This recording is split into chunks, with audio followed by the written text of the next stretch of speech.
مولانا فضل الرحمان کے والد جو مفتی محبوب جو 1975 میں یہاں کھڑے ہو کر کہا تھا کہ شکر ہے ہم پاکستان بنانے کے گناہ میں شامل نہیں تھے.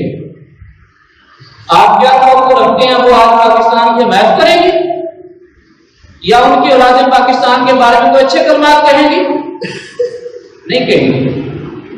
پہلے 80 سے لے کر 2000 تک جو گھڑمس یہاں پر شیعہ سنی اس کے چلتا رہا وہ آپ کے سامنے ہے. اگلے 20 سال یہ جو کاروان تھے ان سے نجات کے لیے جو صورتحال 70,000 ہمارے فوجی شہید ہوئے ہیں وہ سب کے سامنے. یہ کون لوگ ہیں؟ یہ وہی ہیں جنہوں نے پاکستان بننے کی مخالفت کی تھی, جنہوں نے قائد اعظم پر حملے بھی کیے ہیں, جنہوں نے قائد اعظم کو قائد اعظم بھی قرار دیا. تو اس لیے اسی طرح یہ جتنے پاکستان کے خلاف باتیں کرتے نظر آتے ہیں نا, یہاں پر یہ نہیں ہے, یہ نہیں ہے, یہ نہیں ہے, ان کے شجرے میں سبھی نکالیں. یہ ٹوانے جو ہیں یہ 2 آنے لیتے تھے مسلمان کی جاسوسی کرنے کے لیے. ٹوانے اس لیے ہیں, یہ کاسٹ ان کی اس لیے ہے, یہ انگریزوں سے جائیدادیں وصول کرنے والے ہیں. اور کبھی پڑھیں یہ نوابزادوں کی ہسٹری, جب جنگ آزادی ہوئی تو انہوں نے مسلمانوں کو گرفتار کرنے اور شہید کرنے کے پیسے دیے ہوئے ہیں. تو ان کی اولادوں سے یہ توقع نہیں کی جا سکتی کہ یہ پاکستان کے ہاتھ میں کلمات خیر کہیں گے. پاکستان صرف 2 طبقات نے بنایا, ایک طبقہ غریب اور دوسرا طبقہ اہل سنت. اور یہی تو آپ کو نظر آئے گی جو اس کے لیے جانے قربان کرنے کے لیے پھرتی ہے. باقی تمام کی صورتحال کبھی اس پہ غور و فکر کریں گے. اور آخری بات یہ بھی ذہن میں رکھیں, اس ملک میں جب تک نظام مصطفیٰ کا نفاذ نہیں ہوتا ہماری جدوجہد ختم نہیں ہوئی. کیونکہ قیام پاکستان کے ساتھ ہی یہ سارے کے سارے دوبارہ حکومتوں میں قابض ہو گئے. اور اس دن سے لے کر آج تک یہ جتنے آپ کو مذہب سے بیزاری والے نظر آ رہے ہوتے ہیں یہ ان کی اولادیں ساری, اور ان کو کبھی بھی مذہب اچھا نہیں لگے گا کیونکہ ان کے بڑوں نے بھی انگریزوں کی وہ کی, حکومت برطانیہ کے ساتھ تعلقات ہیں. اور یہاں تک کیا دیا کہ نواز پاکستان کی کوئی بھی بند نہیں بن سکتا, قائد اعظم کہا تھا. تو پھر اس میں فرق تو ہوتا ہے, جو قائد اعظم کو ولی اللہ سمجھ رہا ہو. اس لیے ان چیزوں کو ذہن میں رکھنا.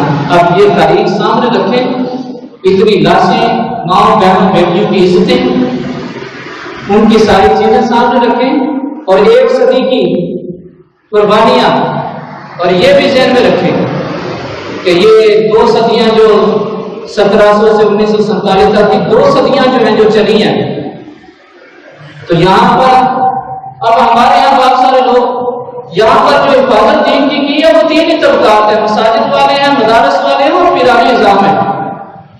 کچھ لوگ یہ پچھلے دنوں بھی جب بھی بات ہندوستان سے آتی ہے انہوں نے یہ کہہ دیا تو وہ کہتے ہیں جی دارالدیوبند اس لیے باتیں کرتا ہے کہ وہ ہندوستان میں انہوں نے وہاں پر رہنا ہے. تو آپ ٹھنڈے دل سے سوچیں, مجھے یہ بتائیں بریلی شریف کہاں پر ہے؟ اور بریلی شریف ہندوستان میں نہیں ہے. تو کبھی آج تک ایک لفظ بھی ایک خطبہ بھی بریلی شریف سے آئے؟ ان کا جب بھی قلم چلتا ہے, جب بھی زبان ہوتی ہے پاکستان کے حق میں, تو وہ ہندوستان میں نہیں رہ گئے. اس لیے یہ نہیں ہے, یہ بدقیمتی ہیں. قائد اعظم رحمۃ اللہ علیہ سے اس وقت کلاکوں کا مطالبہ کیا گیا نہیں جیسے ان کا میرے پاس ریل کا کرایہ نہیں ہوتا, مجھے تو یہ دیتے ہیں لوگ تو میں کرایہ اور ریل کا ٹکٹ دیتے ہیں تو میں پہنچتا ہوں. تو اس لیے ان نوابوں سے, ان بڑوں سے, چڑھاووں سے ڈرنے کی ضرورت نہیں ہے. اسلام کی اپنی پاور ہے, کلمہ طیبہ کی اپنی پاور ہے, قرآن کی اپنی پاور ہے, حدیث کی اپنی پاور ہے. کسی بھی مسلمان کے پاس اگر یہ پاور موجود ہے تو اس کو کسی اور طاقت سے ڈرنے کی ضرورت نہیں ہے. اور سب سے بڑی بات یہ ہے, یہ کئی صوفیہ یہ بیان کرتے ہیں کہ ان کو ہمیں 92 جو ہے یہ مدینہ منورہ کا حروف ہے اور پاکستان کا کوڈ بھی 0092 ہے, اور آقا کریم صلی اللہ علیہ وسلم کا یہ فرمان ہے علامہ اقبال رحمۃ اللہ علیہ فرماتے ہیں کہ آپ صلی اللہ علیہ وسلم نے یہ جو فرمایا کہ مجھے مشرق سے خوشبو آتی ہے، تو اس خوشبو سے مراد یہی ارض مقدس ہے، یہی ملک پاکستان ہے۔ اور پھر آقا کریم صلی اللہ علیہ وسلم کے قدموں سے اگر سیدھا خط کھینچا جائے تو وہ پورے کا پورا یہ نقشہ ملک پاکستان کا بنتا ہے۔ یہ نقشے، یہ ملک پاکستان، یہ اللہ تبارک و تعالیٰ کی نعمت ہے اور آقا کریم صلی اللہ علیہ وسلم کے قدموں کی خیرات ہے۔ اور یہ جو روزانہ رٹ لگاتے ہیں یہ اس طرح ختم ہو جائے گا، اس طرح ختم ہو جائے گا، ہمیں ان سے توجہ اس لیے دینے کی ضرورت نہیں ہے۔ شاہ نعمت اللہ ولی رحمۃ اللہ علیہ آج سے 4 صدیاں پہلے اپنی ایک جو پیشن گوئیاں لکھتے ہیں۔ میں اس دفعہ فروری رام میں شاہ پر گیا تو ان کے مزار پر میں نے حاضری بھی دی۔ کاش اللہ تبارک و تعالیٰ آپ کو توفیق دے، آپ جائیں اور ان کی وہاں پر روحانیت کا منظر دیکھیں۔ رات کے 2 بجے سردیوں میں پہنچے اور 12 بجے تو اب سنسان وہ ایک ظاہر چھوٹا سا قصبہ ہے، تو دربار بند تھا۔ اچانک ایک بندہ آیا بیچارا، اس نے کہا کہ وہ دروازہ کھلا، تو سے جا کے حاضری دی۔ شاہ نعمت اللہ ولی رحمۃ اللہ علیہ نے 800 سال کی پیشن گوئیاں کی ہیں، ابھی پاکستان بنا نہیں تھا آج سے 4 صدیاں پہلے۔ تو آپ اور ہم تو اولیاء اللہ کو ماننے والے ہیں نا، اس لیے تو کو نظر نہیں آیا کہ پاکستان بننا یا نہیں بننا، لیکن پیر جماعت ارشاد صاحب رحمۃ اللہ علیہ کو نظر آ گیا۔ شاہ نعمت اللہ ولی رحمۃ اللہ علیہ نے لکھا ہے، آج سے 4 صدیاں پہلے لکھ دیا کہ یہ اس کو ظاہر ہے جو صورتحال کے سامنے تھا، اس میں انہوں نے لکھا ہے کہ یہ ملک پاکستان بننا ہے۔ اور یہ بھی ذکر کیا کہ 1971 میں مصر کی بات کو علاقہ ہو جائے گا اور یہ مغربی پاکستان قائم رہے گا۔ اور آپ اس میں لکھتے ہیں کہ میں اللہ تبارک و تعالیٰ کے علم عطا کیے ہوئے علم سے لوہے محفوظ پر دیکھ کر تمہیں بتا دوں یہ ملک پاکستان قیامت تک قائم رہنا ہے۔ اور اسی میں آپ نے یہ بھی لکھا کہ یہ ہندوستان ٹوٹ جائے گا، یہ اس ملک پاکستان کا حصہ بنے گا۔ اور یہ ہمارے صوفہ جی برکت علی لدھیانوی صاحب کو ابھی کی بات ہے، ابھی قریب کی بات ہے، سلال والے، انہوں نے اپنے بات میں جگہ پر یہ ذکر کیا ہوا ہے کہ اللہ تبارک و تعالیٰ نے یہ مقرر کر دیا ہے کہ یہ ملک پاکستان قیامت تک قائم بھی رہے گا۔ اور یہ ایسا وقت بھی آنے والا ہے کہ پوری دنیا کے فیصلے اس اسلام آباد، اس ملک پاکستان سے ہوں گے۔ دنیا کے فیصلے یہ کریں گے، سپر پاور اللہ اس ملک کو بنائے گا۔ اس لیے یہ جو چگاتری ہیں، یہ عقل سے آگے دانشور جو ہیں، یہ اپنے قصیدے اپنے پاس رکھیں، جن سے تنخواہیں لیتے ہیں، جن سے اپنی سہولتیں میسر کرتے ہیں، ان کی زبان بولتے ہیں اور انہیں کی اولادیں ہیں کہ جن کے بڑوں کا کہ ملک پاکستان کی پیڑ بن سکتی ہے اور اس کو بنانا حرام ہے۔ تو ان سے ایسی باتوں کی کوئی توقع نہیں ہے جو ہر روز پیشن گوئی کرتے ہیں کہ یہ ختم ہو جائے گا۔ اس ملک کو اللہ تبارک و تعالیٰ نے اپنے حبیب کے صدقے سے دوام دینا ہے۔